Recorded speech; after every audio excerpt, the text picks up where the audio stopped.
anything straight about your car crash. Can you tell me what happened? She starts to suspect we're interested in Dalton. It could be a problem. Can you keep a secret? I did something that I need to tell you about. Please tell me who Gio really is. I think you went too far. Oh, Dante, seriously.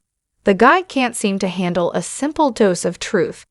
Gio tells him exactly what happened, and what does Dante do? He flips out and insists on making Gio the villain in this whole mess. Newsflash, Dante. The only one responsible for Rocco's little underage drinking adventure is Rocco himself. But no, Dante can't seem to accept that. He's too busy running around with his badge like he's some kind of tough guy, threatening to arrest Gio for something he didn't even do.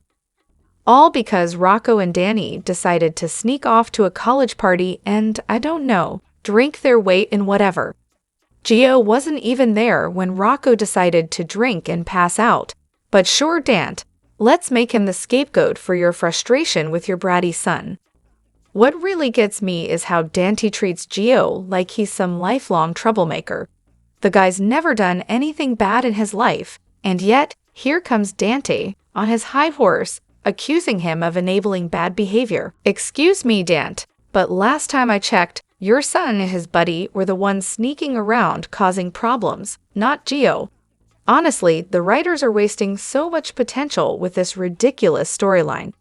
Why is this the drama we're getting? Dante should have just been like, okay, Gio, I'll let you off the hook this time. But instead, he goes off on a tirade like some sort of overzealous cop, conveniently forgetting all the shady stuff his own family gets away with. Like, how about doing something about Lulu and Sam's illegal antics? How about arresting them? Oh wait, you're too busy covering for them, huh?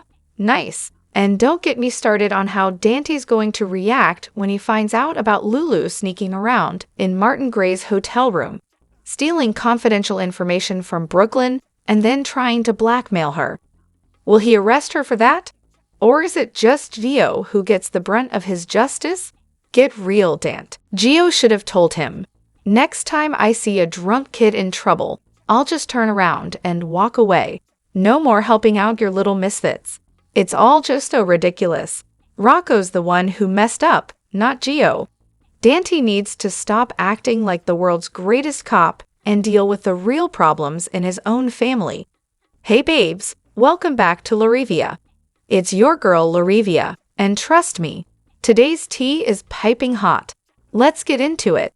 Oh, Christina, please, for once in your life, do the right thing.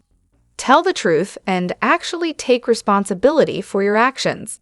But hey, history loves to repeat itself, right? Just like when Sunny pulled the same stunt with Dante, now we get to watch the drama unfold again. And then there's Dante. Wow, what a guy. Seriously, Gio, step back. You're out of line, buddy. But guess what? It's not even Gio's fault. Dante, you've got your wires crossed. If you're looking for someone to blame, how about your charming little duo of Danny and Rocco? They're the ones sneaking off to that bonfire party, getting their drink on. Gio, he's just standing there. You should be taking your anger out on Rocco for doing shots and Danny for dragging him to a college party in the first place. But of course, Dante won't do that, because that would mean dealing with Jason, and we all know Dante's not brave enough for that. So instead, he picks on the college kid who, spoiler alert, did absolutely nothing wrong. But hey, it's all part of the preview trickery, right? They're just building up the suspense. Don't worry, I'm sure Lois won't reveal anything now. Wouldn't want to mess with the show's agenda too soon. Tracy's patience is wearing thin as she watches Lulu, clueless as ever, dance around the truth. Tracy's not dumb. She knows Brooklyn had a baby. The question is, will Lulu ever get a hint that Tracy knows? Probably not, because Lulu's too wrapped up in her own drama to notice. But hey, this could be the perfect moment for Lulu to drop the bomb. Dante is the father, and she's got a hunch that Gio might actually be their son. Talk about timing. Lulu's got a knack for turning everything into a crisis. Meanwhile, Dante's probably sitting there thinking, remember when life was easy? When I had a peaceful family with Sam, and everything was fun and loving. Those days are long gone. Since Sam died and Lulu woke up from her coma, it's been one endless storm of chaos. Honestly, if Dante hadn't dropped everything again to dive headfirst into Lulu's latest crisis, Rocco wouldn't have ended up at that beach party in the first place. But hey, let's give credit where it's due. Jason and Dante did everything in their power to keep the kids together, while Lulu swoops in like some self-absorbed heroine, asking Rocco to live with her part-time. Classic. Of course, Rocco can't refuse her. I mean, she's the woman who just woke up from a coma. That's a lot of emotional leverage. It's clear that Lulu's selfishness is a serious contrast to Sam's unselfishness. Dante's got to see this, right? Maybe, just maybe, this is the wake-up call he needs to realize he and Lulu are never going to work. And then, there's Gio. Lois might be giving him the side-eye, throwing out the "you don't know who he really is" line, but Gio's not having any of it. He's got a point to make. He's the guy who found Lois's kid, passed out drunk on the beach, and didn't just stand there, he saved his life. Meanwhile, Dante, the guy didn't even know where his own kid was. It's like the universe is handing him a mirror and saying, "Look, buddy, this is you." Gio's had enough of playing the nice guy and finally calls out Dante, "You want to blame someone. Look in the mirror. Rocco has two parents, and neither of you knew he was dying from alcohol poisoning on the beach. You're welcome." Finally, someone's giving Dante the hard truth he so desperately needs to hear. Maybe he'll start seeing things for what they are, a messy, chaotic web that he's been caught up in. Let's just hope it finally makes him realize that his relationship with Lulu is as doomed as this storyline. Rick is really cranking up the pressure on Alexis, and honestly, it's about time. This isn't about the money, no. It's about forcing her to face the uncomfortable truth. She'll do anything to protect Christina, even if that means covering up her attempted murder of Ava. Rick's determined to push her to the edge until she's backed into a corner and has no choice but to finally prioritize Molly over her toxic daughter. And honestly, Alexis is finally getting what she deserves. If she hadn't been such a relentless enabler with Christina, too scared to ever stand up to her, Irene might still be alive, and Rick and Elizabeth wouldn't have crashed. All of this mess, it's on Alexis. Every single. Now, I'm an Ava Jerome fan through and through, but at this point, I'm all in for seeing Alexis and Rick get knocked down a peg. They've been pulling one stunt after another, and they're seriously pushing it now. I can at least understand Ava using the whole situation to get her divorce settlement back. I didn't mind that. But now, they've gone way too far, and I'm absolutely here for whatever karma comes their way. A couple of quick notes from yesterday. Portia? Not exactly the sharpest tool in the shed for trusting sleazy Brad in the first place. I mean, why on earth did she think that scumbag would be reliable? But watching Drew play Brad and not hand over the cash she promised? Chef's kiss. That's gonna be satisfying. As for Carly's heart-to-heart with Danny, sure, it was nice, but it felt like a moment that would have been a lot more natural if Grandma Alexis had stepped in instead. The dangers of drinking? Yeah, maybe that's something she should have handled. But no, this isn't me hating on Carly. I'm actually just thinking that this was one of those moments where Alexis, for once, should have been the one to take charge. On the other hand, Jason's reaction to the whole situation with Danny. That's what I'm really looking forward to. We've never seen him in full dad mode before, so I'm curious how he'll handle it. He might surprise us. Finally, Dante. Oh, Dante. He's already on edge about the whole Brooklyn-Lulu feud. And now, with Rocco thrown into the mix, he's about to lose it. The real question is Lois going to spill the beans like Olivia did with the whole Dante secret, just to stop him from going off on Gio? Things are about to get real messy. Oh, Brad really got a taste of his own medicine when Portia flipped the script on him, and now he's not happy about it. Classic. So what does he do? He runs off to Drew to spill all the tea, probably thinking Drew's not even getting paid for all the drama. And of course, on the next big reveal, Brad's still the same, no lessons learned. Then there's the whole Dan thing, which is just ridiculous. Suddenly, he's angry at Gio for what exactly? I mean, he should be furious at Danny and Rocco for even going to that party in the first place. But nope, he's all about yelling at Gio. Never mind the fact that Gio and Rocco both made it clear they didn't even go to the party with him. The whole dialogue with Lois about how she always protects Gio when he's actually been a solid kid.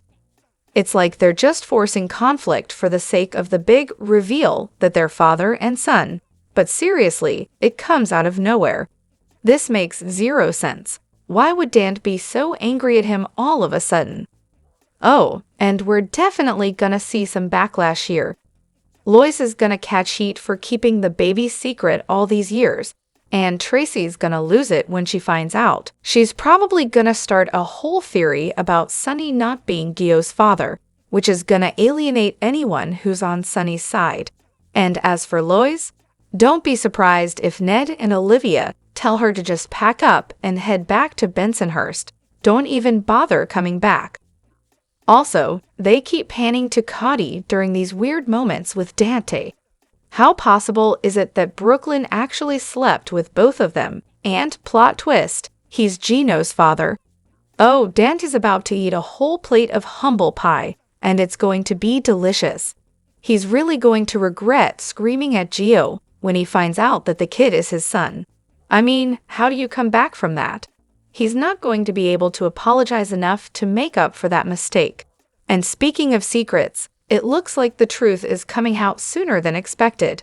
Wednesday's preview already shows the big reveal. Dante goes off on Lois, demanding to know who Gio is. Lois has that classic caught with your hand in the cookie jar expression. It's clear she's not prepared to spill the beans just yet. Meanwhile, Kia's surgery seems to be going well so far, but that's about the only thing going smoothly. Portia? Well, she's in deep trouble. She made the rookie mistake of involving Bradley Cooper in her scheme to ruin Drew's reputation, and as she predicted, Bradley Cooper turned on her. Now, he sold her out to Drew for cash, and Drew plans to use this betrayal to make Portia's life a living nightmare.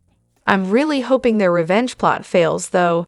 Drew is absolutely despicable, and this entire mess exists because Bradley decided to rat Portia out to his aunt Ms. Wu. What a mess. Dante's anger is justified, but let's be real. Blaming Gio for all this is just wrong.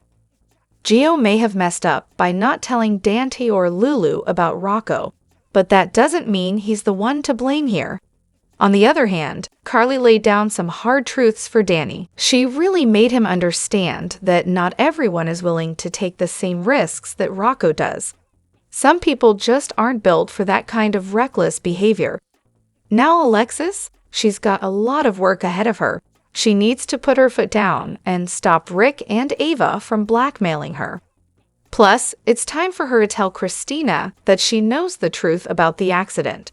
Christina needs help, and Alexis is the only one who can make sure she gets the right kind of help before it's too late.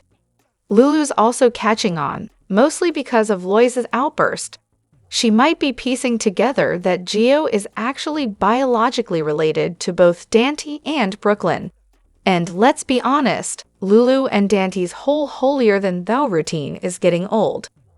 If Lulu spent more time with her own kids instead of meddling in everyone else's problems, maybe her son wouldn't be in the hospital right now with alcohol poisoning.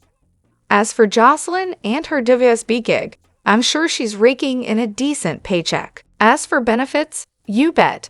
Health insurance, maybe a pension plan, and knowing the WSB, she probably gets some serious perks. I'd bet they even match 400 and wank contributions. After all, they've got to keep their agents happy, right? Dante was being such a complete jerk to Gio today. Like really? It's not Gio's fault Rocco decided to drink. If anyone should be getting the blame, it's Rocco Danny, and, let's be honest, Dan himself for never bothering to teach them about the dangers of drinking. Dante should have had the talk with both Danny and Rocco last time Danny got drunk at the park. Then maybe this wouldn't be happening again. But no, instead, he's out here pointing fingers at Gio for, wait for it, helping his son by bringing him to the boathouse. Seriously, would it have been better if Gio just left Rocco there on the ground until after calling Dante to tell him his kid was passed out drunk? Totally insane. And let's be real, we have no idea if Gio would have even called Dante, because Cody showed up and cut that chance short. Dante needs to zip it. He's acting just like Lulu, running his mouth without thinking first. Honestly, they're two peas in a pod. What happened to the Dante we know? The guy's a cop, and no matter how scared he is, he knows better than to shoot the messenger. GH really dropped the ball here. The old Dante would have asked questions, thanked Cody and Gio for getting his son to the hospital, and then stuck by Rocco's side, worrying about what to do when he got home. But nope, this new, scared version of him just throws blame around instead. Being afraid doesn't mean you can start pointing fingers when you don't even know where your son is. Ah, eavesdropping Lulu strikes again, always in the right place at the right time, like she has a built-in GPS for drama. These writers really know how to drive the fans crazy, don't they? Seriously though, why can't Willow ever seem to be in the right place at the right time? Lulu's over here just stumbling upon information, like it's her job, and she doesn't even have to try. Remember when Sunny was in Nixon Falls? Carly never even got a sniff of that. But Lulu? She just breezes in and boom, new scoop every time. How is she even still employed as a journalist? The woman just walks into a room and has every piece of intel handed to her. Same goes for Joss. A WSB agent? Seriously? She didn't uncover anything about Cyrus. Jack Brenna basically gift-wrapped all the intel for her. She didn't even see the setup coming. Talk about top-tier WSB work. And Dante, oh boy, buddy, we get it. You're a concerned dad. You're worried about Rocco. But coming for Gio like he just stole your parking spot. Really? Chill out. You're throwing your anger around like your car keys. Misplaced and misplaced again. Take a breather, grab a cannoli, and maybe go hug your kids before someone decides you need a timeout. Now, I totally get why people are calling Dante a jerk.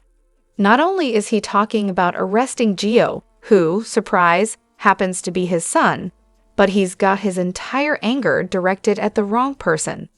Why is he blaming Gio? Gio literally helped Rocco. He wasn't the one who made Rocco drink, and he sure as heck didn't drag him to that party. But leave it to Lulu to overhear Lois say, "You don't know who he really is." And next thing we know, Lulu is going to connect the dots and figure out that Gio is Dante's kid. This is just like when Sonny pulled a gun on Dante, not knowing he was his son. How many times are we going to go down this road? This storyline has dragged on long enough. Gio's not the bad guy here.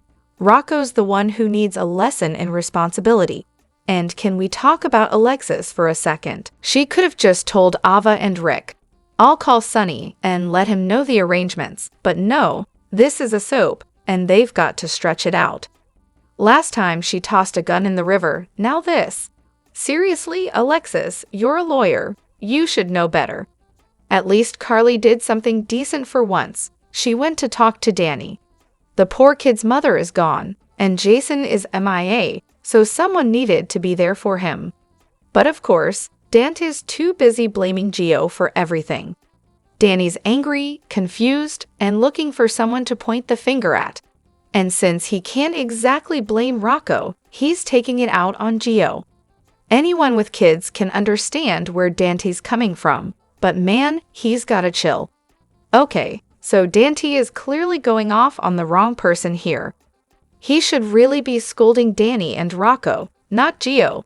But hey, that's just my opinion. You know what's coming though. Cody's going to be the one to drop the bomb that Gio is Dante's son. I can already see it happening. As for the rest of the drama, I'm honestly so ready for those Lois/Olivia/Sunny/Dante/Brooklyn/Gio scenes. They're going to be amazing. Now, Gio's not going to hold anything against Brooklyn. After all, he loved his adoptive mom and had a decent life, and their relationship has been growing since he got to Port Charles. But Dante and Olivia, oh, they're going to lose it. Dante's being awful to Gio right now, and I really think Lulu should step in and let him know about his other son, because clearly he needs a reality check. Oh, and speaking of things that are getting under my skin, Willow. Seriously, what was up with her audacity to talk to Carly like that?